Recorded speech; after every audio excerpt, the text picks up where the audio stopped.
कहानी की शुरुआत में हम देखते हैं एमिलिया को, जो कि अपनी प्रेगनेंसी टेस्ट कर रही होती है और टेस्ट करने के बाद उसे पता चलता है कि वो प्रेग्नेंट है। पर इससे पहले कि वो जाके अपने हस्बैंड को इस बारे में बता पाती, इन दोनों को ही विशेष काम के लिए बाहर जाना पड़ता है। जहाँ पर जाने के बाद भी हम देखते हैं कि इन लोगों के ऊपर नजर रखी जा रही होती है और इसी के साथ ही वो लोग इन्हें इंस्ट्रक्शंस भी दे रहे होते हैं। दरअसल ये दोनों यहाँ पर विशेष प्रकार की चाबी को चुराने आए थे, क्योंकि ये दोनों ही दोस्तों जासूस होते हैं और इन दोनों को ये काम दिया गया था। अब ये लोग अपनी मंजिल पे पहुँच कर उस चाबी को चुरा लेते हैं, लेकिन इससे पहले कि ये लोग वहाँ से निकल पाते, वहाँ का अलार्म जोर जोर से बजने लगता है, जो सुनते ही सिक्योरिटी इनके पास आने लगती है। पर ये दोनों किसी तरह से उन लोगों से लड़ने के बाद पीछे के दरवाजे से भागे जाते हैं। अब ये दोनों चाबी चुराने के बाद सीधा ही बेरन के पास जाते हैं, क्योंकि इन दोनों ने उसी के लिए चाबी चुराई थी, इसीलिए ये लोग उसे चाबी दे देते हैं। लेकिन दोस्तों हम जान पाते हैं कि लोगों ने नकली चाबी बेरन को दी है और ऐसा करने के बाद ये लोग प्लेन में बैठ के कहीं जाने लगते हैं, जहाँ रास्ते में एमिलिया अपने हस्बैंड को बता देती है कि वो प्रेग्नेंट है, जो सुनने के बाद मेट को विश्वास नहीं होता।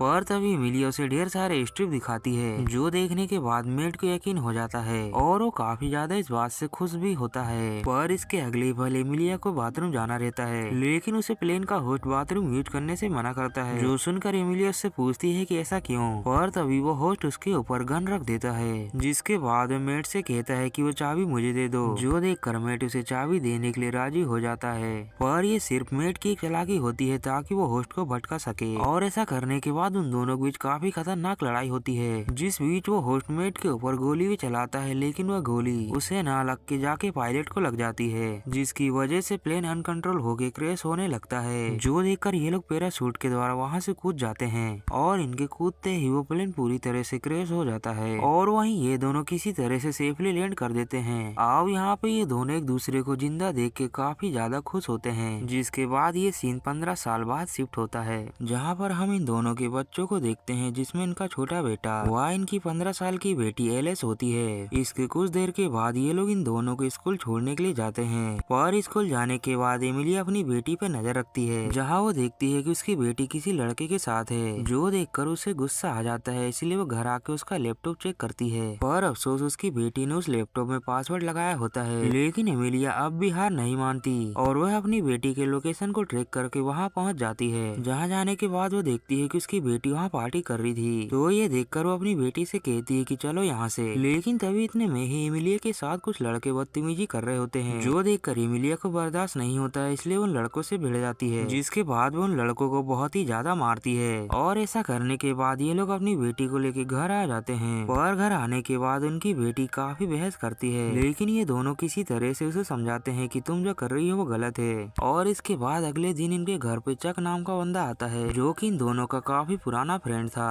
दरअसल एमिलिया की पिछली रात की फाइट की वीडियो किसी ने बना लिया था, तो चक उसी के बारे में इन दोनों से पूछने आया था, और वो इसी के साथ ही प्लेन क्रेश की बात भी कर रहा था। पर इससे पहले कि वो कुछ बता पाता, वहाँ पर कुछ लोग उसकी गोली मार कर हत्या कर देते हैं। दरअसल ये लोग बेरन के ही लोग होते हैं, जो कि चाबी की तलाश में यहाँ तक आ गए और उसी वीडियो की वजह से अब इनके घर तक भी पहुँच गए। वह लोग इनके घर पे काफी भयंकर गोलीबारी कर रहे थे, जो देखकर ये लोग अपनी कार निकाल के वहाँ से भाग जाते हैं, लेकिन अब वो लोग भी इनका पीछा बुरी तरह से करने लगते हैं। इन दोनों लोगों के बीच शहर की गलियों में काफी लंबा चेस होता है, जहाँ तभी मेट एमिलिया को कहता है कि हमें ऐसा नहीं करना था, पर एमिलिया कहती है कि पिछली रात जो भी हुआ वो मेरी गलती थी। खैर अब ये दोनों किसी तरह से उन लोगों को चकमा दे के दूसरे जगह आ जाते हैं, पर अब ये लोग यहाँ से सीधा ही अपने बच्चों को लेने के लिए जाते हैं, और उन लोगों को स्कूल से उठाने के बाद सीधा ही वो लोग एयरपोर्ट लेके जाते हैं, जहाँ उनके दोनों बच्चे पूछते हैं कि हम अचानक से कहाँ जा रहे हैं, तो एमिलिया ने बताती है कि तुम्हारी दादी की तबीयत खराब है, तो हम उन्हीं को देखने जा रहे हैं, जो बताने के साथ ही ये लोग प्लेन पे चढ़ जाते हैं, और फिर कुछ घंटों के सफर के बाद ये लोग वहाँ पे लैंड करते हैं। पर ये लोग इस बात से अनजान थे कि बेरन के लोग अभी भी इनका पीछा कर रहे हैं। खैर अब जो भी हो, ये लोग अपने दादी की घर की तरफ जाने लगते हैं, जहाँ ये लोग रास्ते में फ्यूल डलवाने के लिए गाड़ी रोकते हैं, और गाड़ी रुकते ही एलिस और उसका छोटा भाई खाने के लिए कुछ लेने जाते हैं, लेकिन तभी हम देखते हैं कि बेरन के लोग वहाँ आ जाते हैं और मेट और एमिलिया को चारों तरफ से घेर लेते हैं, जिसके बाद वो लोग उनसे वही चाबी मांगते हैं। पर इतने में ही मेट उनके ऊपर फायर गन से हमला करता है, और फिर एमिलिया भी उनमें से कई बंदों को मार देती है, और ऐसे ही कुछ लोगों को मारने के बाद ये लोग वहाँ से भी बच के भाग जाते हैं। पर अब रास्ते में एलिस अपने पेरेंट्स से पूछती है कि वो लोग कौन थे, तो अब ना चाहते हुए भी एमिलिया उससे बता देती है कि वो 15 साल पहले जासूस थे, और ये भी कि 15 साल पहले उसने एक चाबी चुराई थी, जिसकी वजह से आज ये सब हो रहा है। अब ये सारी बात को एलिस और उसका छोटा भाई समझ जाते हैं। इसके बाद ये लोग घंटों के सफर के बाद अपने दादी के घर पहुंच ही जाते हैं। जहाँ पर जाने के बाद हम इनकी दादी को देखते हैं, जो कि काफी ज्यादा यंग लग रही थी और वो इन सभी को देख के बहुत ही ज्यादा खुश हो जाती हैं। पर इन सभी के घर के अंदर जाते ही वो कहती है कि किसी भी सामान को हाथ मत लगाना। दरअसल वो अपने घर के सामानों को लेके काफी ज्यादा पॉजिटिव थी। इसी के साथ हम दादी के बॉयफ्रेंड को भी देखते हैं, जो देखकर इन सभी को काफी अजीब लगता है।